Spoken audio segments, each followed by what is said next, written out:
This is Toledo Symphony Lab, a behind-the-scenes look at the world of classical music from WGTE Public Media and your Toledo Symphony. I'm Brad Cresswell. Joining me today are the Toledo Symphony's president and CEO Zach Vassar, principal second violin and artistic administrator Merwin Siu, and the TSO's marketing director Felicia Canny. So we have a lot of stuff going on today that we want to talk about. Before we get to the concert that inspired our discussion today, let's talk a little bit about a couple of things that are coming up. Most immediately, tomorrow night, May 3rd at Rosary Cathedral, Giordano Bellincampi is in town. He's conducting along with organist James Kibbe. Is that how you say his name? Mm-hmm. James Kibbe. And we're going to hear a lot of fun stuff on here. Does somebody want to kind of fill us in on this concert? Go ahead, Merwin. Sure. It's actually almost a tribute to Rosary Cathedral itself. I think one of the things that we have just been so inspired by that venue throughout the years. We've done a Bruckner Symphony cycle there, and it felt like it was a really good time to pay tribute to the venue. So one of the wonderful things about that cathedral is that it has a beautiful organ by Skinner, a beautiful pipe organ, and Dr. James Kibbe is coming down from the University of Michigan, and he's actually performing a number of pieces that are kind of composed around the time the organ was installed. So very, it pays tribute to the huge range of the instrument, as well as kind of some unusual pieces that you would not expect to be heard on the organ, but actually were contemporaneous with the Skinner organs of the time. I'm looking at the list here, and there's some Vidor, which you would expect for the organ, but there's also something called the tuba tune. Is that for organ? It is. It's actually, I think it's how it's using the very, very largest pipe, very longest pipe stops. Yeah, the tuba stop. Exactly. The organ. And so kind of making extensive use of that. And then there's a beautiful piece by Fela Sawande. So very, very unusual, broad choice that Dr. Kibbe chose to pay tribute to that time period and to that organ in particular. Well, it's also putting that organ through its paces, absolutely, I guess. Yeah. And then you've got the wonderful Vetrate de Chiesa, or Church Windows, by Ottorino Respighi. There is so much in the way of orchestral masterpieces by Respighi that we hardly ever get to hear. So it's great that you're bringing this, and it fits, in Rosary Cathedral. Giordano, his favorite composer is Respighi. Oh, yeah. Isn't that right, sense. Zach? He certainly brought Respighi to our attention a lot. Those Italians got to stick together, right? He did a kind of an unforgettable all Respighi program a couple years ago at the Peristyle Roman Adventure. And it just fits so well with his sensibility, his musical style, the way he communicates through music. This is a composer, not just because he's Italian, who fits very well with Giordano Bellincampi. So we're really thrilled to give him another crack at Respighi, and a piece that I think is completely underappreciated, because everybody who knows Respighi thinks about the Pines of Rome, and then if they know him well, they think about the Fountains of Rome, and if they know him really well, they think about the birds, and then the ancient airs. You just keep going down and down, and it's all great music, but the Church Windows is a massive piece. It's gorgeous. It's so colorful, and I'm just so excited. I've never seen it performed live. Now, does the organ play in that? It does. Yeah. Okay. Yes. Well, that makes sense. Yes. Obviously, yeah. And I think it's just the perfect place for it. You'll have this sonority that really was designed for a cathedral setting, and I think, obviously, Respighi was not inspired by the specific church windows of Rosary Cathedral. Right. But I think it's always just a treat to be able to go in there in rehearsal and just reacquaint oneself with one of the really great spaces of Toledo. Yeah. Well, if you're listening on the radio, then this concert is happening tomorrow evening. It's Thursday, May 3rd, Rosary Cathedral at 7 o'clock p.m. in the evening. You can find more information at toledosymphony.com or by phone, 419-246-8000.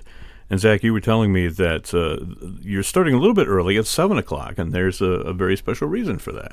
One of the neat things when we were putting this concert together was to think about what the light in the sky is like in May. So you're thinking out to the sense of spring and the sense that it stays lighter later. So I just love this sense that people will come into Rosary Cathedral at 7 o'clock, and they'll still be able to see all of those beautiful church windows lit up for the first half. So once the sun goes down, then we begin our own celebration of those church windows that we just watched dim. There's another concert happening this weekend that we just want to put out there, something very different from the regular classical stuff. This is called The Best of Broadway, and it stars Connor Bogart, who has been here before, I guess. And Felicia, you want to give us a quick little rundown on this concert? Oh, yes. So last season, Connor Bogart joined us for a Pops program called A Space Spectacular. And Zach, he was a last-minute addition and sang, he sang Bring Him Home. Yeah.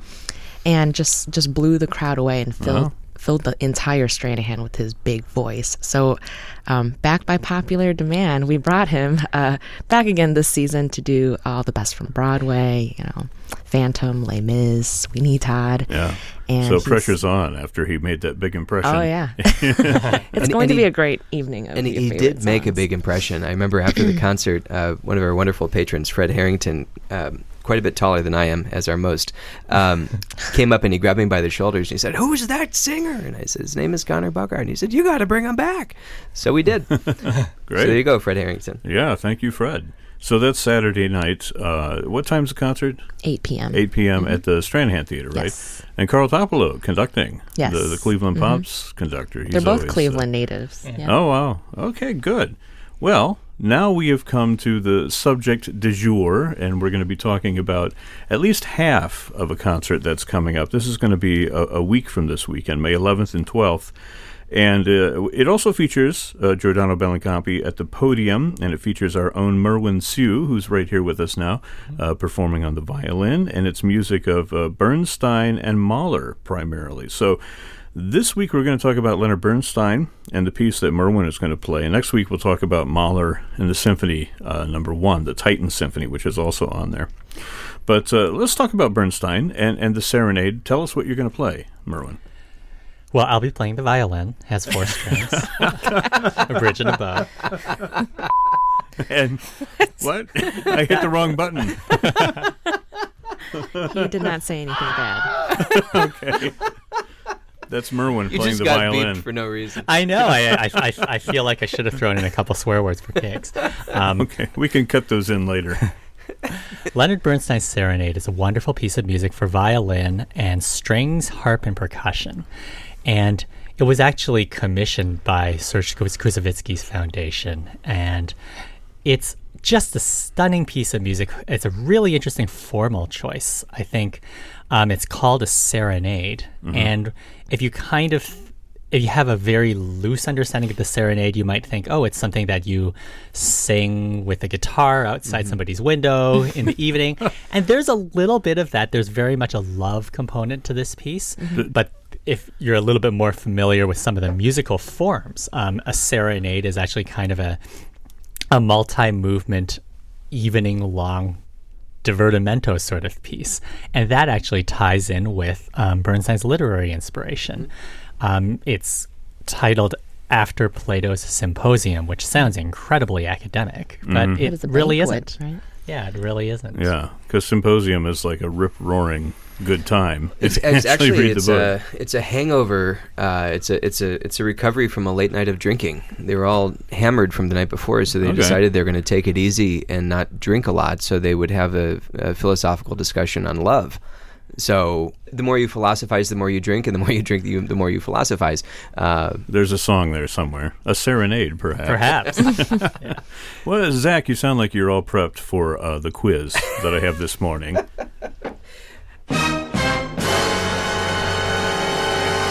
No, that actually had brass and woodwind instruments. This is an all strings version. Yeah, but that's okay. I know what you guys are going to do. You're going to blame me for making the quiz happen. Absolutely. We're talking about Plato. Yeah, let's all bring Blad, as I almost said. Yes, I've been called worse. No, this is not Bernstein. This is Plato, so we can have all the brass and percussion that we want. Okay, so I have 10 questions here. 10 in your quiz. 10 questions. Are they like true or false? Yeah, I was up all night. I was up all night drinking, writing this quiz. The best quizzes are made that way. Because I figured we would have a talk now. Yeah, right? Platonic discussion, if you will. Yeah, platonic. Okay, so here we go. The first one should be easy because Zach has already said it. Define the word symposium as it was meant in ancient Greece. Is it number 1, a performance, number 2, a debate, number 3, a contest, or number 4, an all-nighter? Okay. Anybody, who wants to go first?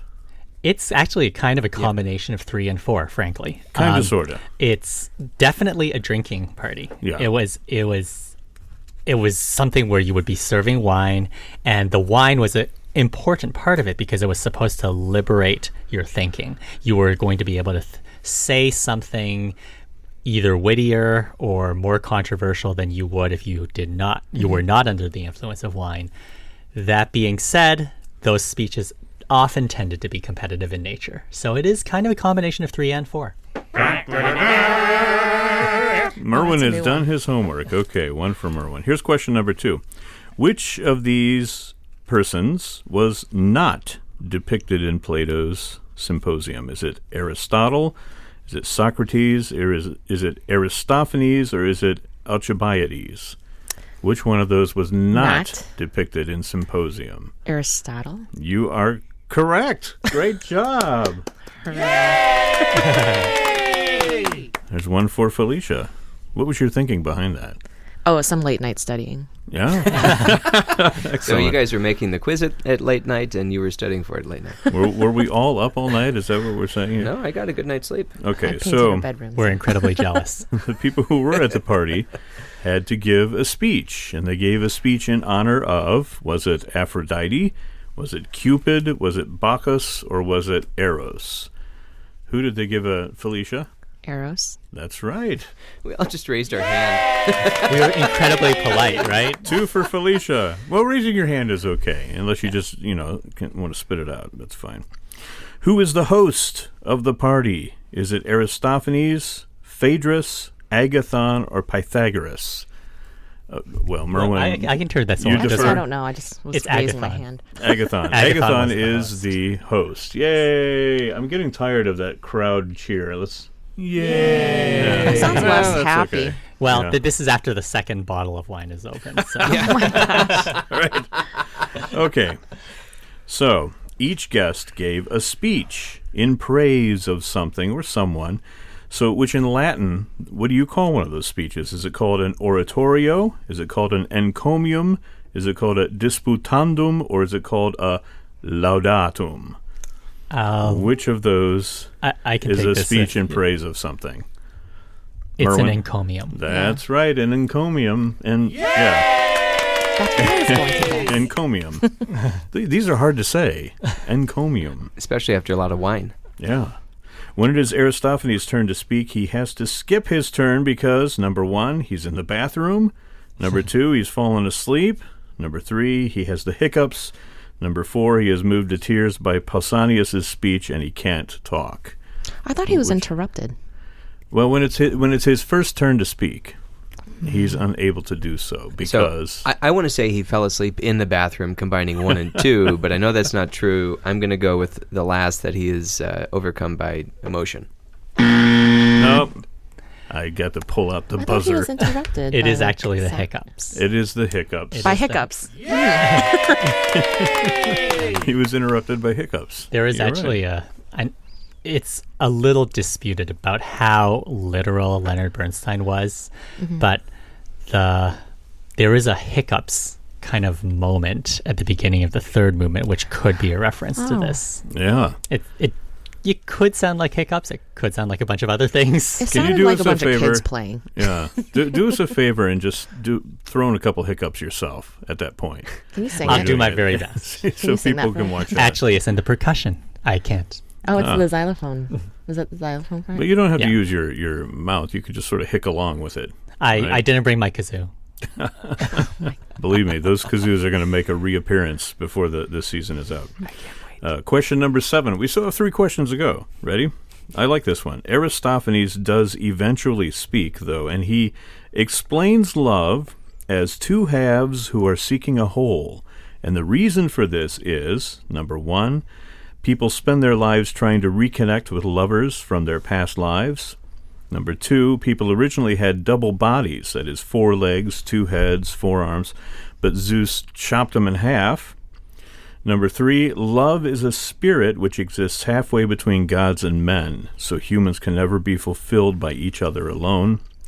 And number 4, love is actually a disease of the spirit that can only be cured by adding more love, sort of like homeopathy. Any of those? Go ahead, Felicia. One. The second one, which is... Where people used to have like double heads, bodies, appendages. That's right. Good one. Whoops. Hello, this is Leonard. Oh my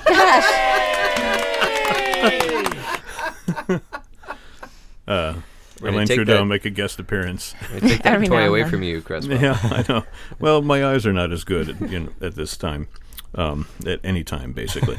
So, yeah, it's an interesting creation myth that he came up with, the idea that people had double bodies. Like, they came in 3 different flavors. You had the double bodies who were both male, and double bodies who were both female, and then you had the hermaphrodites who were one was male and one was female. So that explained all the different aspects of physical love right there, that when they were split in half. Is that where the phrase like looking for your other half, like that's where looking for your other half? Maybe, yeah. Your better half. Yeah. Number 8. According to Socrates, or Socrates, if you're a fan of Bill and Ted, what is the highest love of all? Is it platonic love? Is it the love of beauty? Is it reproductive love? Or is it the love of deity? Which of those? Anybody got a clue? It's the love of beauty. It's the love of beauty. That's right. But not like the desire to possess beauty, or beauty just in the physical form. Beauty in all of its form, I'd been interpreting it as Beauty and the Beast. So I've got to rephrase. You got to go back and change your interpretation. Yes. I have to Emma Watson. rework that part. Yeah. When you get to that part in the Serenade, just do like a little noise. That'll probably cause me to have the hiccups, so it'll actually be very ill-timed. Yeah. Audiences should sit really close to the stage. Yeah. Under his breath. You can just hear it now. Somebody drives in from a far distance for this concert, and they listen, and they say, "Is he growling?" Never heard that before. Is he on stage. really growling? Oh, that brings to mind a story which I can't tell. Wow. But maybe I'll tell you later. Okay, number 9. How does the party end? Goes on. Does the party end in drunken chaos? Does it end in extended conversation? Does it end with people going to sleep? Or does it end with basically somebody just picking up and going about their business? I think it's all of the above. I think it's all of the above. Really? Sorry. It is all of the above. That's pretty much how the concert's supposed to end. Everyone falls asleep. One person and then one person wakes up or like stays awake all night. Well, basically what happens is a whole bunch more partiers come in, so they get they just descend into drunken chaos, and then they wake up the next morning and some of the people are still talking. They're like arguing about how playwrights should be able to write both comedy and tragedy, and other people are sleeping, and I think it's Socrates who gets up and just like picks up and continues with his day and washes his hands. Yeah, exactly. Like, we've lived through that all before. It's called college. I don't know what your college experience was like. We have not evolved that much. Or devolved, as the case may be. Okay, here's your extra credit question, number 10. So Plato portrayed all of these different people in his writings, but Plato himself has been portrayed in other greats of literature, including a famous poem that refers to him as a virtuous pagan. Can you tell me what this poem is? Merwin, it's on the tip of your tongue. Dante what? Be more specific. Well, what books did Dante write? Yes, but if it's a virtuous pagan, would that be Purgatorio? No. You could have said the Divine Comedy. I could have said the Divine Comedy, and I was trying to. But of the Divine Comedy, he actually, Virgil and Dante come across Plato along with a lot of other Greek philosophers fairly early in the first circle of hell, I believe, in Limbo. They are the virtuous pagans because they weren't Christians. They couldn't go to paradise. I feel like getting the author gets at least partial credit. We can give it to you. So, I don't know. I mean, I think as far as the quiz goes, you two were running neck and neck, Merwin and Felicia. I think Felicia won. Absolutely. Yeah, I think we have to give it to Felicia mostly because Merwin has been, studying up on his Plato and his violin. I crammed last night. Right?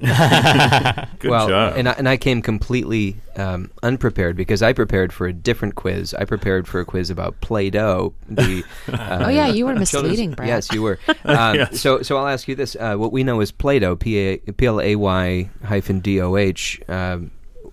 It debuted as an instructional tool in the school system in what American city? The year was 1955. Toledo. No? Anyone else? No. Can you give us a clue? Cincinnati. Yes. Oh, Cincinnati. Hey, I was close. And you were just down 75. The other question I have for you about Play-Doh is that it was originally created and later reformed for instructional use. It was originally created as a bug deterrent, B, a skin lotion, or Are you C, making this up right now? a wallpaper cleaner.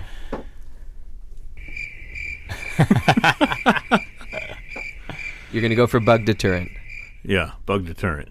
You guys? Oh, no, this is Brad's quiz. Okay. It can't be because it was the first one you said, but that's not it. It's C, a wallpaper cleaner. Wallpaper cleaner. Actually, yeah, that would be quite effective. I just chucked all the Play-Doh in my house because. Yeah. But see, if you clean the wallpaper with it, then you're also getting rid of the bugs. So it's a bug deterrent, really. Well, we got a few minutes left. Hey, look at that. Let's talk about Serenade and talk more about Bernstein. This is music that he wrote fairly early on. It was even before West Side Story. I think it was about the same time that he did. Yeah, right around 54. the time that Play-Doh was coming out in Cincinnati public schools. Exactly. Yeah, Play-Doh. Can you guys find some way to work Play-Doh into the educational curriculum for the Toledo Symphony School? It is. Is it really? It is in the curriculum. My son who has been taking group lessons with Jillian Bowers, who's a violinist with the symphony, and she uses Play-Doh to help strengthen the fingers. Oh yeah. Yep. Really? So that was not on your list, Zach. You have to put that on the list. Deterring bugs, cleaning wallpaper, strengthening fingers. You could do all of those at the same time. It could be like a stress ball.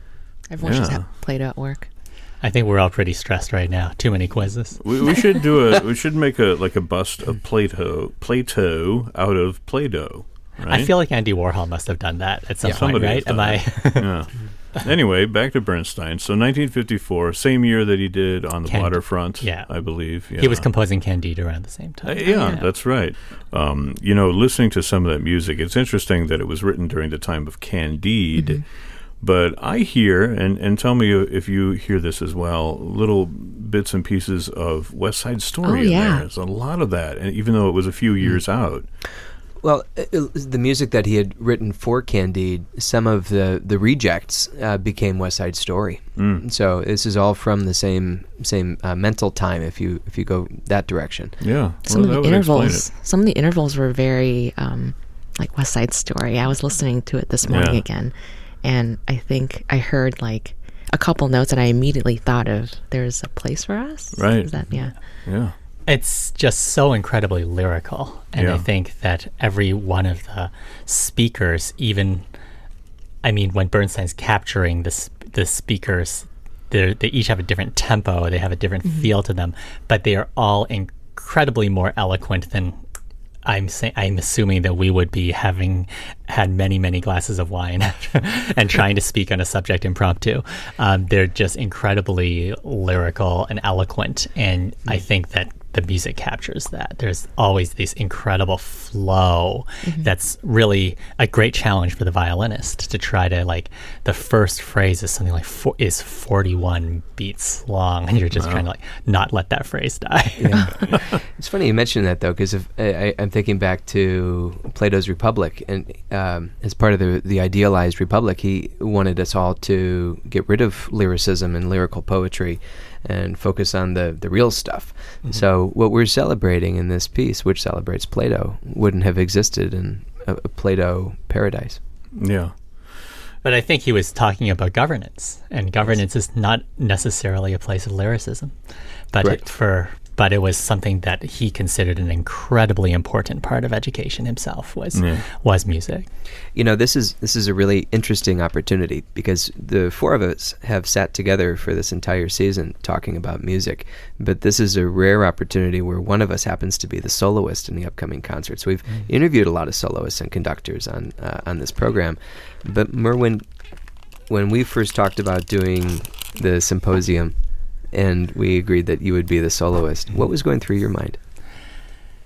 It's just an amazing challenge. I think one of the things that's kind of amazing about Leonard Bernstein is in so many ways his music is kind of a self-portrait.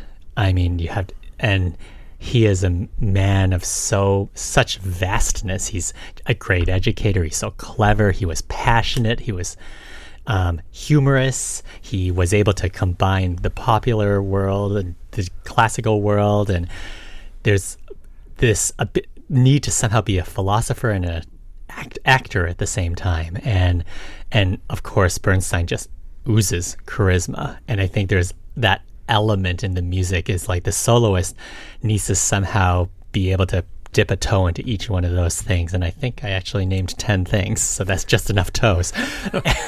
It's a very, whole lot of toes. Yeah, it's a whole lot of toes. And I think to be able to do all of that, it's like multitasking to the extreme, and yet it needs to seem just as simple as an impromptu talk. Yeah. And I think that's one of the most it's been an amazing challenge, and it's been so much fun to prepare and to try to capture all of those elements in just a half hour.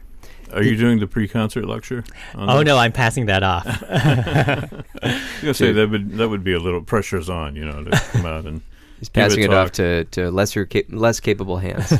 Who would that be? Who's doing that? I'll be doing it. Oh, okay.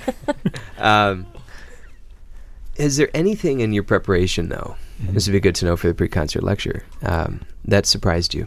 Yes, I think one of the things that was incredibly difficult was how unpredictable the orchestra parts are. I think Bernstein's constantly changing the meter, and finding the kind of the ability to live within my own part wasn't as difficult as just being able to kind of absorb the rest of the score, because he constantly surprised me.